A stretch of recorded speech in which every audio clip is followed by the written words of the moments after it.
ঘড়ির কাঁটা ঘুরে গেছে পেছন দিকে। ইতিহাস থমকে দাঁড়িয়েছে সভ্যতার তীব্র দুপুরে মধ্যযুগীয় অন্ধকার। সাম্প্রদায়িক সন্ত্রাস, রাজনৈতিক প্রতিহিংসা, পাশবিকতা ও বর্বরতার এমন সর্বগ্রাসী উন্মত্ত বিকার স্বাধীন বাংলাদেশ আর কখনো প্রত্যক্ষ করেনি।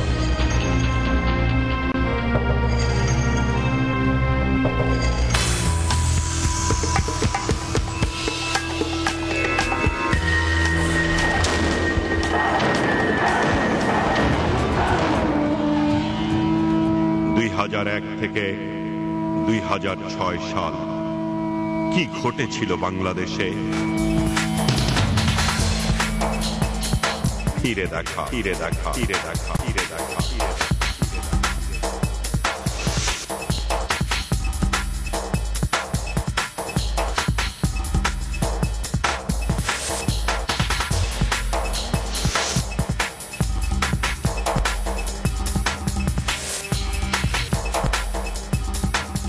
2001 অক্টোবরের 1 তারিখ নির্বাচন হয়েছিল। ওদিন রাত্রি থেকে তাদের তাণ্ডব শুরু হয়। তখন নির্বাচন পরিচালনা করছি, ভোট দিচ্ছি, এই জিনিসটাকে তারা সহ্য করে নিতে পারে নাই। 2 তারিখ থেকে শুরু হয়ে গেল তাদের তাণ্ডব। আমার একটা কম্পিউটার সেন্টার ছিল, সে সেন্টারটাকে ভাঙচুর করে তারা নিয়ে গেছে এবং 2টা কম্পিউটার নিয়ে গেছে তারা। তারপরের দিন 3 তারিখে তাদের ভয়ে আমি এলাকা থেকে চলে যাই। চলে যাওয়ার পর আমার বাড়িতে অতর্কিতভাবে তারা রাতের 3টায় হামলা চালায়। আমার আব্বা আম্মা সবাই বাড়িঘর পালায় দূরে চলে যেতে হয়েছে এবং আমার একটা হুন্ডা ছিল, এই হুন্ডাটা তারা নিয়ে গেছে। নির্বাচনের পরে আমি দোকানের আগাতে দাঁড়াইছি। দাঁড়ায় থাকার পরে আমার 28 জনে আইয়া অটোকৃষ্টিদের বাইরে, এরপর আমি মাগো শিক্ষার পারতেছি, তারা আমার সারা নাই। অকৃষ্টিদের বেড়াইতেছে, আমার স্বামীও বাড়িতে নাই, আমার ছোট একটা বাচ্চা বাড়িতে ছিল, আমার মেয়ে ছিল। তারপরে আমি মাগো শিক্ষার্থী, তারা আমার পাউড়িছে বেড়াইতেছে। এবার কথা যদি আওয়ামী লীগ করবি নি, তারা আওয়ামী লীগের সাথ মিটিয়ে দেবো, বুঝলি।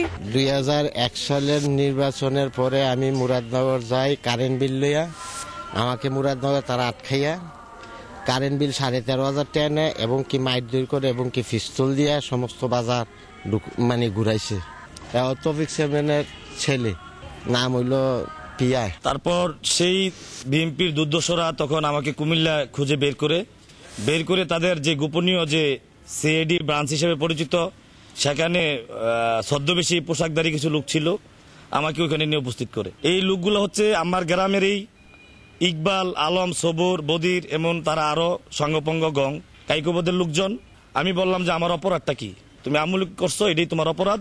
এখন তোমাকে বাঁচতে হলে এই জিনিসগুলা আমাদেরকে চাঁদা দিতে হবে, আমাদেরকে মান্য চলতে হবে। পরে তারা ডাক্তারখানা নিতে দেয় না। আমার স্বামী বাড়িতে আসবে, হ্যারে ফুয়াতে হালাই আবার মারধর করছে, হ্যারে বাড়িতে আসতে দেয় নাই। আর রাতের 8টা বাজে বাড়িতে আইসি। আবার পরে আমরা ডাক্তারখানা কেমনি নিবো, ডাক্তারের কাছে গেছে, ডাক্তার আসতে দেয় না। তারা এরপরে কি করছে, আমার সকালবেলা অন্যগঞ্জ এডেটগঞ্জের থেকে গাড়ি আনছে, আইন নিয়ে এরপর আমারে কইল নিয়ে গেল, ইয়াত নিয়ে গেছে মুরাদনগর। আমার মামলা লয় নাই। আমার ছোট একটা কোলে বাচ্চা ছিল, দুধ খায়, বুঝছেন। আমার বাচ্চাটা নিতে আমার দেয় নাই। এরপর আমার বাচ্চাটা আমার মেয়ের কাছে দিয়া, এরপর আমি কই গেলাম গা, ঢাকা গেলাম গা। থানাতে গেলে মামলা লয়ও না, গেছি গেলে কি মামলা লয় না। হেরার প্রশাসক, এমপি হেদের, প্রশাসক হেদের, চেয়ারম্যান হেরা সবই ওনারা, তো কাজে আমাদের মামলা টামলা লয়টাই নেই। আর আমার কাছে স্ক্রিম আছিল কয়েকটা, জোরপূর্বক অন্যরা দিয়ে দিছে বা অন্যরা নিয়ে গেছে। আমি পানি দিলে তারা পানি পয়সা জোরপূর্বক উড়াইয়া নিত। এই ধরনের অত্যাচার অনবিচার হয়েছে আমাদের উপরে। অনেক কাকুতি মিনতি তাদের করলাম, কিন্তু কে তাদের এই কথা কান্না মায়া কান্না কেউ আর শুনলো না শোনার পর আমার ভাই কান্না জড়িত কণ্ঠে গিয়ে পরে বলল যে এখন আমার ভাইকে তো মুক্তি করে নিতে হবে। তখন আমার নানার বাড়িতে খ্যাত পাইছে 21 শতক, সেই খ্যাত বিক্রি করে তাদেরকে 1 লাখ টাকা চাঁদা দিতে হয়েছে।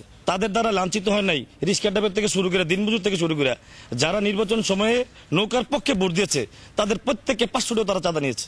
আমার স্বামী আমার বাড়িতে নিয়ে আসছে, তারা আমার বাড়ি ঘরের হাঁস মুরগি যা আছে সব নিয়ে গেছে গা।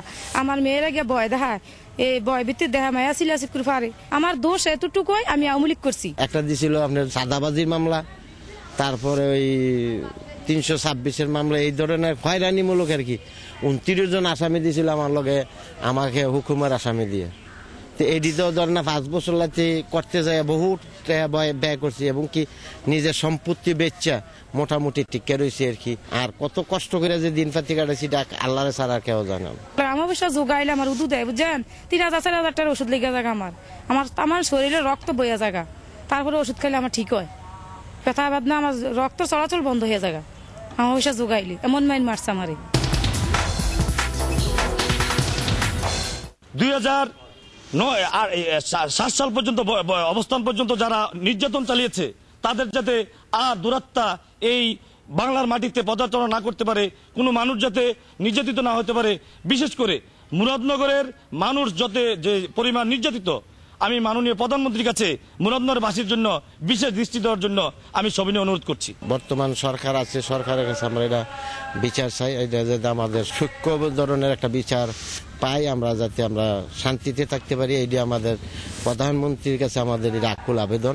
আমি যে নির্যাতন হয়েছি, প্রধানমন্ত্রীর কাছে আমার এতটুকু আবেদন যে আমার সুবিশ্বাসটা যেমন, আমার বিচারটা দেখে যেমন কোনো পাবলিক এই ধরনের কর্ম না করতে, কোনো মহিলা যেমন নির্যাতন না হয়, আমি প্রধানমন্ত্রীর কাছে এই বিচারটা চাই।